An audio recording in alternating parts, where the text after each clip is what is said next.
얼마 전 모 일간지에서 글로벌 전문가 24명과의 인터뷰 기사가 실렸습니다. 코로나 이후 달라질 10가지 주제에 대한 그런 내용인데요. 정치, 경제, 사회, 문화 여러 관점에서 우리 삶에 찾아올 다양한 변화들을 예측을 했습니다.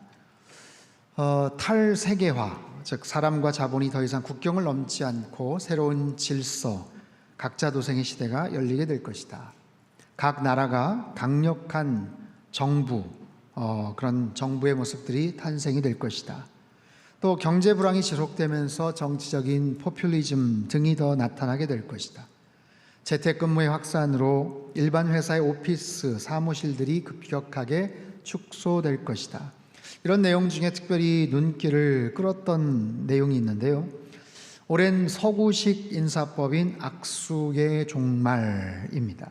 악수의 종말, 즉 사회적 거리두기로 인해서 코로나가 끝난 이후에도 아마도 사람들이 악수하는 것을 꺼려할 것이다 라는 것이죠.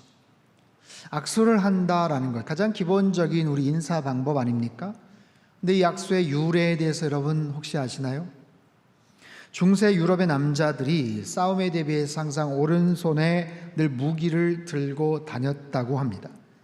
하지만 싸울 일이 전혀 없는 사람의 경우 빈 오른손을 펼쳐내 보이며 내 손에 아무런 무기가 없습니다. 나는 당신을 해할 아무런 의도도 없습니다. 라는 평화적인 메시지였다라고 하죠. 우리가 사용하는 손, 오른손과 왼손의 사용법도 각각 다른 문화가 있어요. 이슬람 문화에서는요, 오른손으로는 주로 악수를 하거나 식사를 하거나 선물을 주고받을 때 사용을 합니다. 그런가 하면 왼손은 화장실에서 용변 후에 씻을 때, 신발을 닦을 때, 아니면 코를 풀 때 사용을 합니다. 주로 오른쪽으로 누워 자고 왼쪽으로 자는 것도 피한다고 하죠. 즉 오른쪽은 선하고 깨끗하고 신성하고 왼쪽은 부정한 것이기 때문에 이런 관습은 인도나 이슬람 문화권에서 흔히 볼 수 있다고 합니다. 성경의 배경이 되는 히브리인들, 고대 근동 사람들에게는 특별히 오른손에 특별한 기능, 역할들이 있었어요. 이것은 권위와 탁월한 능력을 상징하고 축복과 은혜를 상징을 합니다. 따라서 누군가를 축복하려면 반드시 왼손이 아니라 오른손을 들어서 축복을 하게 되는 것이죠. 오늘 설교는 손에 대한 이야기입니다. 야곱이 죽음을 앞둔 상황에서 요셉의 두 아들 므낫세와 에브라임을 축복하는 그런 장면이에요. 성경은요, 야곱의 인생에 대한 참 많은 관심을 갖고 있어요. 꽤 많은 지면을 할애하죠. 태어나기 일보 직전 어머니 리브가의 태중에서부터의 이야기서부터 온 인생을 샅샅이 다 우리에게 소개를 하고 심지어는 마지막 목숨이 끊어지는, 숨이 딱 넘어가는 순간까지 그의 모든 인생, whole life에 대한 부분을 우리에게 다 그렇게 공개를 하고 소개를 합니다. 그렇게 많은 다양한 야곱의 인생 이야기 가운데 오늘 본문은요, 손자를 축복하는 과정에서 생긴 정말 하나의 해프닝이라고도 말할 수가 있는 내용이에요. 굳이 오늘날로 바꾸어 말하면 할아버지 팔순 잔치 때 손주들하고 같이 케이크 커팅을 하는데 한 가지 작은 에피소드가 있었어, 이 정도로 말할 수 있는, 그렇게 중요하지도 않고 야곱을 위해서 많은 이야기가 이미 소개가 됐는데 이런 내용까지도 굳이 우리가 알아야 되나 싶은 그런 내용입니다. 하지만 여기에 담긴 아주 소중한 영적 의미와 교훈들이 있습니다. 오늘 설교의 제목, 슬기로운 믿음 생활, 오른손 사용의 원칙, 함께 살펴보기를 원합니다. 야곱은 지금 인생의 마지막 순간을 앞두고 있어요. 그에게는 수많은 고난과 아픔의 순간들이 있었죠. 형의 장자의 축복을 가로챘고 삼촌 집으로 피신을 합니다. 그곳에서 사랑하는 여인 라헬과 결혼을 했고요, 많은 재산도 모았지만 그 삼촌 집을 떠날 때는 아주 불편한 갈등과 위기의 순간도 있었죠. 이후 400명의 자객을 거느리고 자신을 기다린다는 형을 만나기 위해서 뇌물도 보내고 가족들도 따로 구분을 하고 나름대로 머리를 썼지만 마음속에 꽉 찬 두려움 가운데 있던 그는 하나님의 천사와 밤새 씨름을 하다가 환도뼈가 그만 부러지게 되죠. 아마도 평생 절룩거리면서 살지 않았을까 싶어요. 야곱의 인생에서 어쩌면 가장 슬픈 순간이었다면 아마도 요셉이 죽었다는 소식을 들었던 그때가 아니었을까 싶어요. 그렇게 아끼던 요셉, 예쁜 채색 옷을 입혀 주었던 그 요셉이 맹수에 의해서 찢겨서 죽었구나, 피가 흥건히 묻어있는 그 채색 옷을 본 순간 야곱은 그만 실신을 하고 정말 혼절을 하게 되죠. 하지만 정확하게 22년 후에 죽은 줄 알았던 요셉이 애굽의 총리가 되었다는 깜짝 놀랄 반전도 있었습니다. 이후 온 가족들과 같이 함께 애굽으로 떠났던 그때 나이가 130세, 그리고 애굽에서 이제 평온한 삶을 살면서 마무리했던 17년이라는 그 인생을 더 살면서 이제 곧 야곱은 세상을 떠날 준비를 합니다. 그런 야곱에게 아들 요셉은요, 두 손자인 므낫세와 에브라임에게 축복해 줄 것을 부탁을 하죠. 12절 13절 말씀 같이 읽겠습니다. 시작.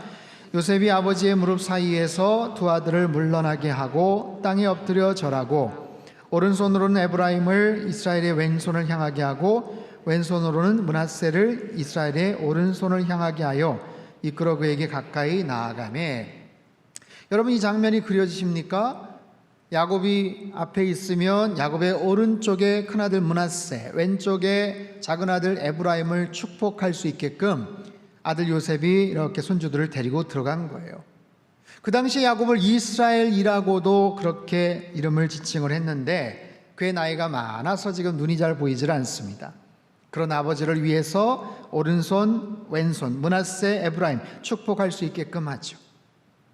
여러분, 우리나라도 가정마다 좀 차이가 있겠지만 맏아들, 큰아들에 대한 특별한 기대와 사랑이 또 특별한 그런 경우들이 있어요. 그만큼 기다렸던 아들이고 장손으로 가문을 이끌어갈 그런 아들이기 때문에 특별히 맏아들에 대한, 큰아들에 대한 아주 특별한 그런 애착을 갖고 있는 그런 경우도 있죠. 저희 아버님은 삼형제 중에 둘째이십니다. 위로 큰아버님과는 5살, 아래로 작은 아버님과는 무려 15살 차이가 나요. 오래전에 돌아가신 할머님께서는 특별히 큰아들, 즉 제 큰아버님에 대한 특별한 애정을 가지셨다고 합니다. 큰아들이기 때문에, 장자이기 때문에, 장남이기 때문에 큰아들이니까 늘 새 옷 사주시고, 둘째는 늘 그냥 물려받아서 형옷 새로 입으시고, 그런가 하면 어린 막내는요, 너무 나이 차이가 나니까 어린 막둥이라고 특별하게 관심을 가져주시고, 아무튼 제가 들은 바로는 저희 아버님은 둘째로서 여러 가지 서름과 온갖 차별을 많이 겪으셨다고 그렇게 이야기를 하셔요.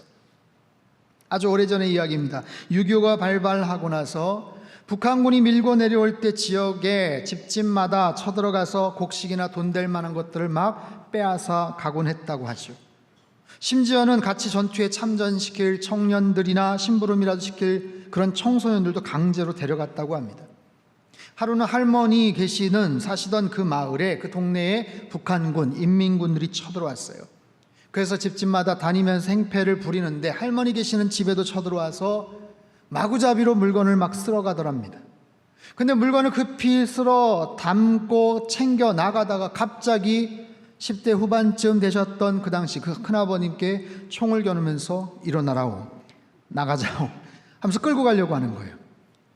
큰아버지를 끌고 가려고 소리를 지르더랍니다. 그때 저희 할머님께서 정말 목숨을 거시면서 몸으로 저항을 했어요. 이놈들 안 된다, 이놈들 안 된다, 물건만 빼앗으면 됐지 사람까지, 이놈들아 차라리 날 죽이고 가라, 안 된다, 얘는 안 된다, 우리 장남이다.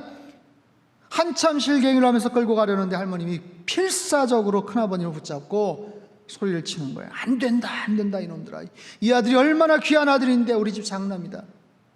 정 끌고 가려면 차라리 쟤를 데리고 가라. 둘째니까 차라리 쟤를 데리고 가라.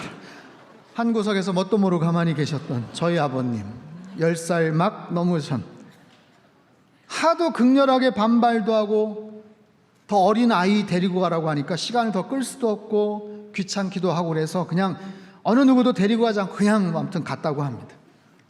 결국 할머님은 두 아들을 다 지킬 수 있었지만 그 섭섭한 마음, 아무리 장남이 귀하지만 하마터면 저도 이 자리에 존재하지 못할 뻔했어요. 아찔한 순간입니다. 아무튼 그때만 생각하시면 막 서운하시다고 아무튼 그렇게 얘기를 하셔요. 여러분, 아주 특별한 장남에 대한 어떤 특별한 우대, 특별한 편애, 이처럼 히브리 문화에서는 장자의 존재감, 특권, 이게 대단했어요. 같은 아들이지만 다른 아들들보다 2배의 재산 상속이 이루어지고요, 가정 내 대소사의 모든 역할들을 책임지고 결정할 수 있는 권한, 또한 영적인 계보, 가정에서의 모든 권한을 위임받고 대표로서의 가문을 이어가는 역할을 하죠. 요셉은 비록 애굽의 총리가 되었지만 그런 가정에서의 전통과 유산은 같은 방식으로 큰아들에게 물려주고 싶은 그런 마음이 있었어요. 특별히 장남을 더 사랑했어서도 아니에요. 지극히 그냥 자연스러운 당시 어떤 관념이자 상식이기도 했죠. 그런데 이런 상식이나 전통을 깨는 야곱의 아주 특별한 행동이 등장을 해요. 14절부터 16절까지 말씀을 같이 읽겠습니다. 시작. 이스라엘이 오른손을 펴서 차남 에브라임의 머리에 얹고 왼손을 펴서 므낫세의 머리에 얹으니 므낫세는 장자라도 팔을 엇바꾸어 얹었더라. 그가 요셉을 위하여 축복하여 이르되 내 조부 아브람과 아버지 이삭이 섬기던 하나님, 나의 출생으로부터 지금까지 나를 기르신 하나님, 나를 모든 환난에서 건지신 여호와의 사자께서 이 아이들에게 복을 주시오며 이들로 내 이름과 내 조상 아브람과 이삭의 이름으로 칭하게 하시오며 이들이 세상에서 번식되게 하시기를 원하나이다. 자, 우선 야곱이 하는 축복의 내용을 볼까요? 출생으로부터 지금까지 나를 기르신 하나님, 백발이 성성한 이제 곧 세상을 떠날지 모르는 정말 그 노인이 그런 고백을 하는 거예요. 출생할 때부터 지금까지 나를 기르신 하나님, 나와 함께 하신 하나님, 나를 여기까지 인도하신 그 하나님, 정말 하나님에 대한 특별한 그런 믿음의 고백이기도 하죠. 또한 모든 환난에서 건져주신 여호와의 그 사자께서 이 아이들에게도 복을 허락하여 주옵소서. 나의 인생, 그 험악한 삶을, 인생의 그 많은 우여곡절 끝에서도 나를 지켜주신 하나님, 그 여호와의 천사, 그 하나님의 사자께서 이 아이들에게도 복을 허락하여 주옵소서. 여러분, 요셉은 애굽의 총리입니다. 그의 아들들은 애굽에서도 가장 좋은 최고의 교육을 받고 자랐을 거예요. 총리의 아들, 주변에 늘 경호원이나 일하는 시종들이 언제나 그를 도와주고 지켜주었겠죠. 생각해 보십시오. 어느 누가 감히 총리의 아들을 함부로 하겠어요? 건들 사람이 있겠습니까? 그럼에도 불구하고 하나님이 그 아들들을 지켜주셔야 하는 거예요. 천하의 애굽 총리의 아들들이어도 하나님이 지켜주시지 않으면 소용이 없는 것이죠. 여러분, 우리 자녀들은 하나님이 지켜주실 때 가장 안전한 줄로 믿습니다. 우리의 자녀들은 하나님이 인도해 주실 때 가장 올바른 길을 걸어가게 될 줄로 믿습니다. 우리 자녀들이 아무리 많은 인간적인 능력과 세상적인 스펙으로 중무장을 했다고 해도 하나님이 그 아들을 지켜주시지 않으면 소용이 없는 거예요. 우리 부모들이 아무리 애정을 갖고 사랑하고 노력하고 보살펴 준다고 해도 하나님께서 그들의 참 주인이 되어주시지 않으면 소용이 없는 거예요. 최근에 많은 인기를 얻고 불려졌던 요게벳의 노래라는 시스템 복음성가가 있어요. 요게벳의 노래. 이 노래, 이 찬양의 배경은 모세의 어머니 요게벳, 어머니 요게벳이 아들 모세, 이름도 아직 제대로 지어지질 않았겠죠. 더 이상 숨길 수가 없어서, 그 아들 더 이상 숨길 수가 없어서 작은 갈대 상자를 만들고 거기에다가 그 아들 눕히고 나일강에 떠나보내는 바로 그 장면을 배경으로 작시가 된 거예요. 얼마나 기가 막히겠습니까? 그 사랑하는 아들, 그 잘생기고 정말 총명한 그 아들, 근데 그 아들을 더 이상 품을 수가 없어요. 더 이상 지켜줄 수가 없어요. 그래서 갈대 상자 혹여라도 물이 셀까봐 역청으로 정성껏 꾸며서 거기에 그 아기를 누이고 뚜껑으로 덮고 떠나보내기 전에 다시 한번 뚜껑을 열고 눈을 마주치고 다시 한번 끌어 품에 안고 엉엉 울면서 다시 어쩔 수 없이 보내야 되는 그 요게벳의 그 어미의 마음, 그 어미의 찢어지는 그 마음을 갖고 이제는 이 무능한 어미가 너를 더 이상 지켜줄 수가 없기 때문에 너의 참 부모, 너의 참 주인이신 하나님께 너의 인생을 바친다, 너의 인생을 드린다. 그 찬양의 가사예요. 너의 삶의 참 주인, 너의 참 부모이신 하나님 그 손에 너의 삶을 맡긴다. 너의 삶의 참 주인, 너를 이끄시는 주 하나님 그 손에 너의 삶을 드린다. 여러분, 하나님께서 우리 아이들을 지켜주실 줄로 믿습니다. 야곱이 그렇게 축복했듯이, 요셉의 그 절절한 마음이 묻어있듯이 살아계신 하나님께서 우리 자녀들의 앞길을 책임져 주시고 언제나 선한 길로 인도해 주실 줄로 믿습니다. 보세요, 본문에서 이런 멋진 축복의 내용들이 등장하지만 사실상 우리의 눈길을 더 끄는 것은 축복을 하는 야곱의 모습이에요. 야곱의 모습. 큰아들, 둘째 아들 그렇게 축복하면 되는데 희한하게도 야곱이 손을 교차해서 엇맞춰서 엇갈려서 그렇게 축복을 하지 않습니까? 본문의 엇바꾸어라는 이 시켈이라는 히브리어는요, 어근 맞추다라는 뜻도 있지만 신중하다 또는 지혜롭다라는 뜻도 갖고 있어요.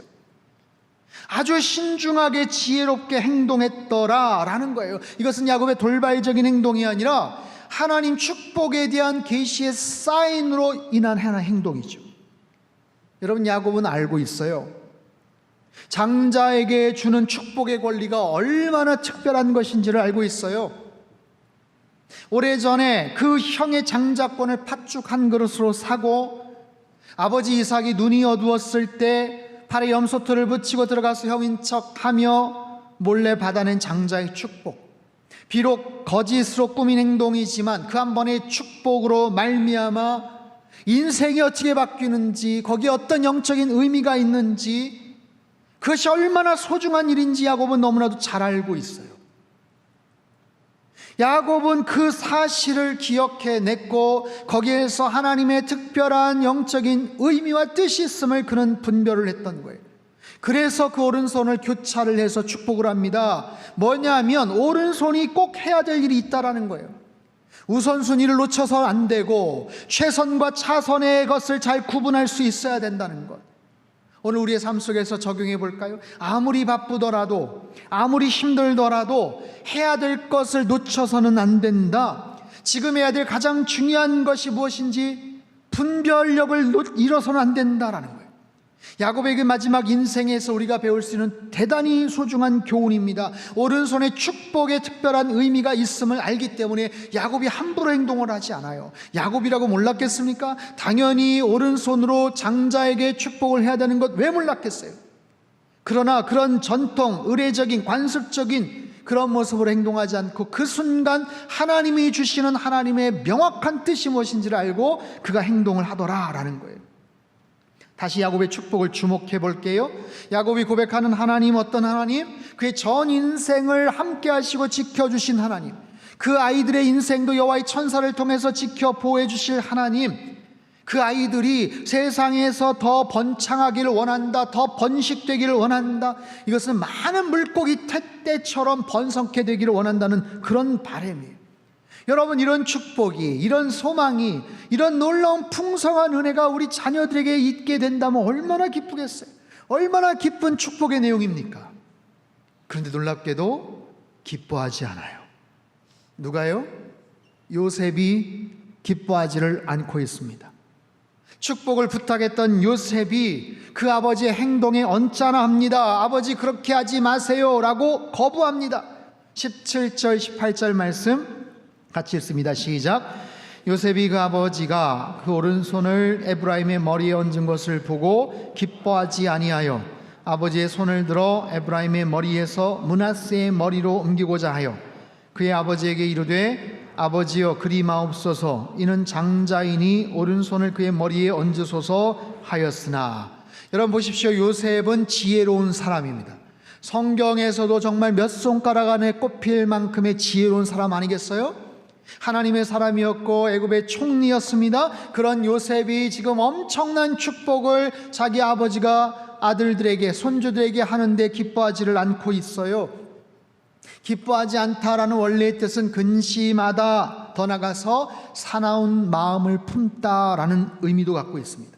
자신의 기대와 생각과는 다른 모습으로 지금 펼쳐지는 그 장면을 보고 그 마음이 근심이 가득 찰 뿐만 아니라 사나운 마음, 악한 마음을 품었을 바로 그런 내용을 지금 얘기하고 있어요.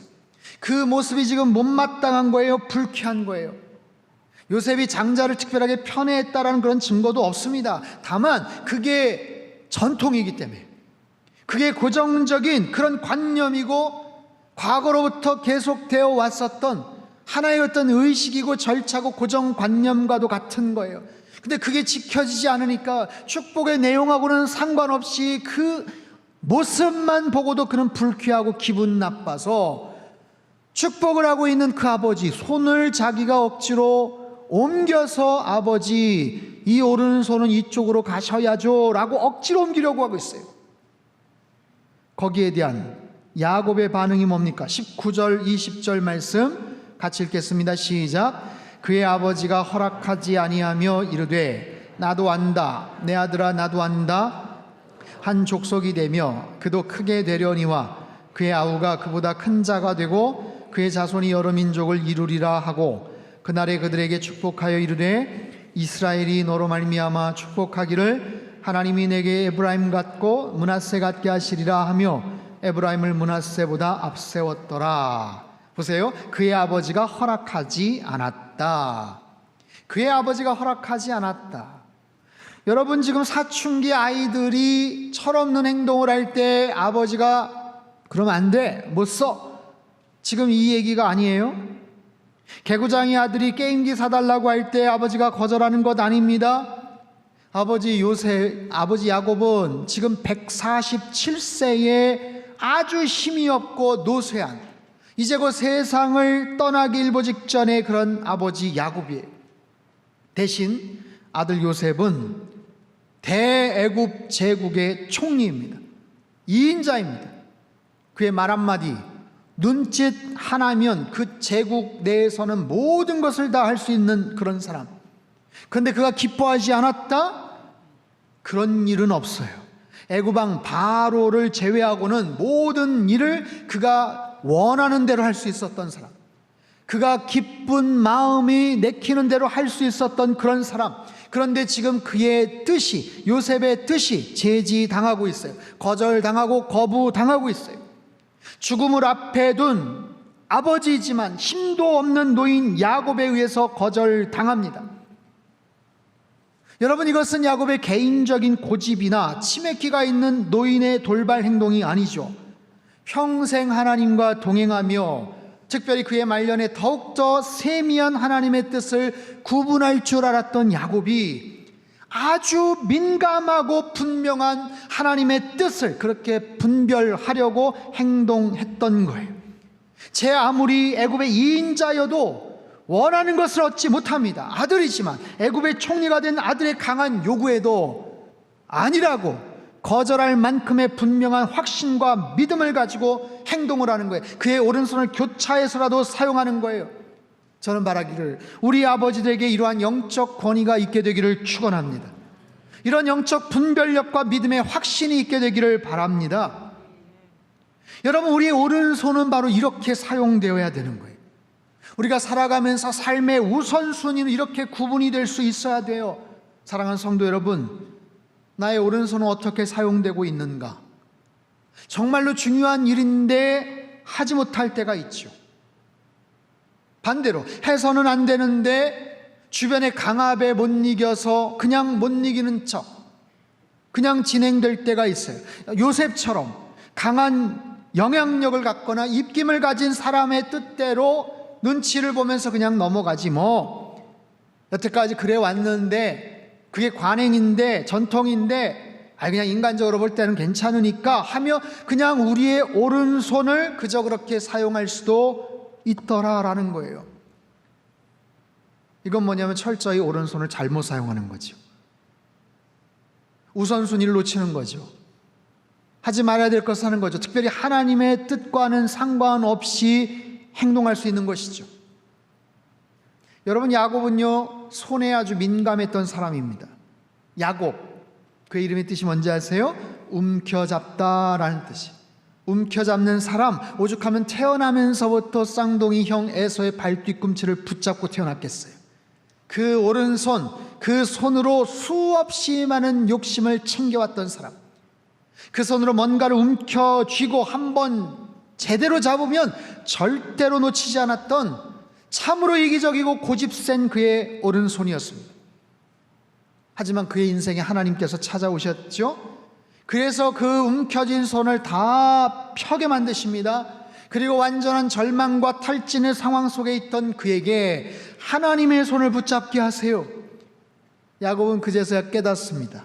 자기가 평생 움켜쥐려고 했던 그의 인생이 자기가 움켜쥐는 것이 아니라 하나님의 손을 붙잡을 때 비로소 채워질 수 있음을, 자신의 손으로 하는 것이 아니라 하나님의 손을 통해서 하는 것이 가장 정답이고 올바른 것임을, 그 손으로 하나님을 높이고 하나님을 경배하는 것, 하나님을 섬기는 것, 그 손으로 자녀들을 축복하는 거룩한 손이 되는 것, 그래서 그 손이 더 이상 자신의 고집과 잘못된 착각과 이기적인 욕망에 의해서 사용되지 않겠습니다 라고 다짐하는 것, 철저하게 하나님의 뜻에 근거해서 이 손을 사용하겠습니다 라고 그가 깨닫고 다짐하는 거예요.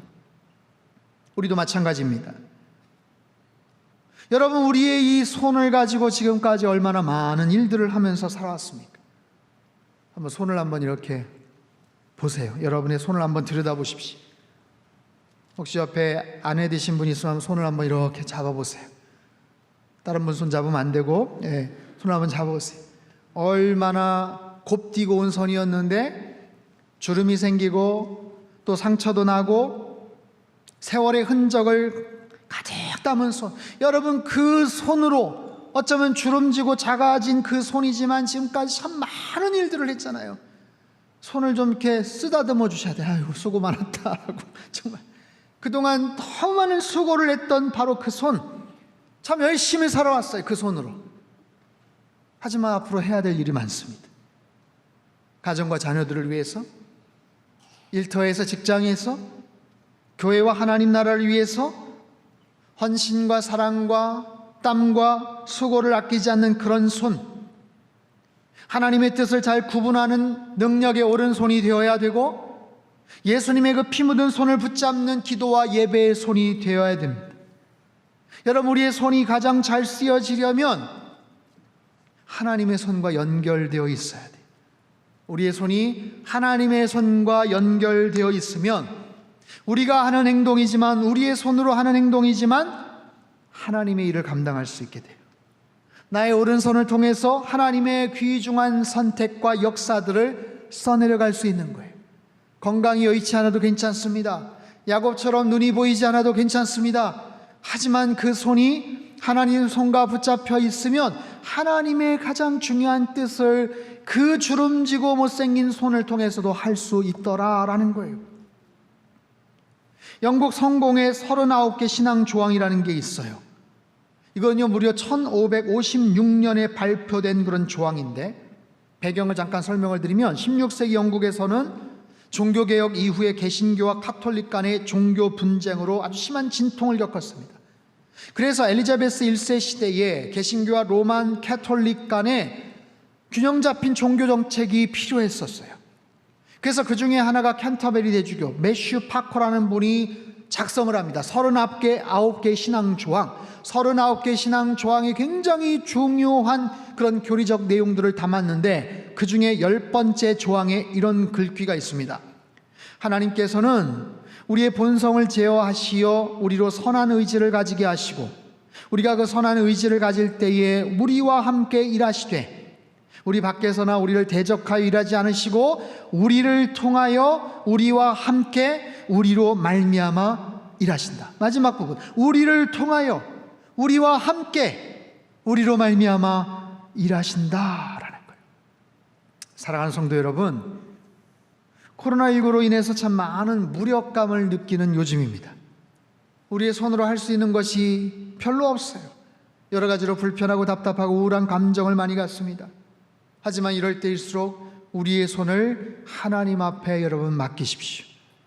우리의 손으로 하나님의 손을 여러분 붙잡으십시오. 하나님을 향해 우리의 손을 벌리십시오. 그럴 때 하나님께서 우리의 손을 꽉 붙잡아 주실 줄로 믿습니다.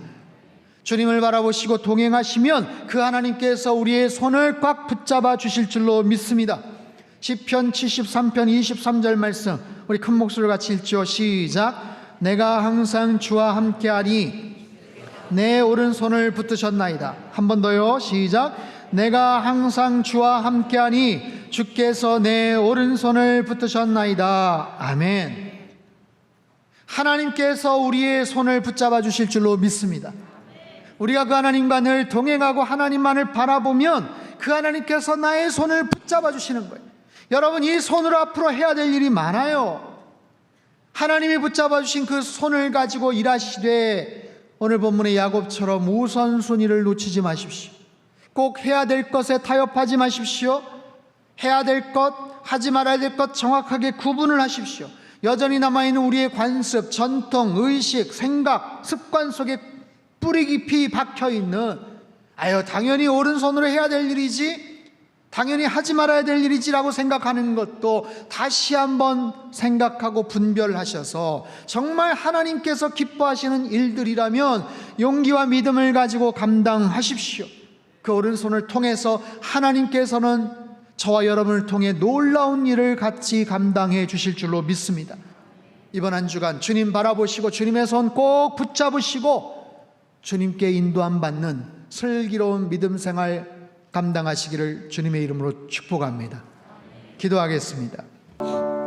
하나님 아버지, 우리의 손을 가지고 지금까지 열심히 살아왔습니다. 참 많은 일들을 하면서 살았습니다. 앞으로도 그렇게 살 터인데 주님 앞에 온전하게 붙잡힌 바 되는 거룩한 손 되게 하여 주시옵소서.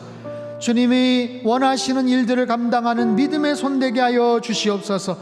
야곱과 같이 세월이 가고 나이가 들어도 지혜로운 사람들 되게 하시고, 비록 정말 주름지고 연약한 작은 손이지만 하나님의 가장 원하시는 일들을 준행해 나갈 수 있는 그런 아름다운 우리의 손 되게 도와주시옵소서. 귀하신 예수님의 이름으로 기도합나이다. 아멘.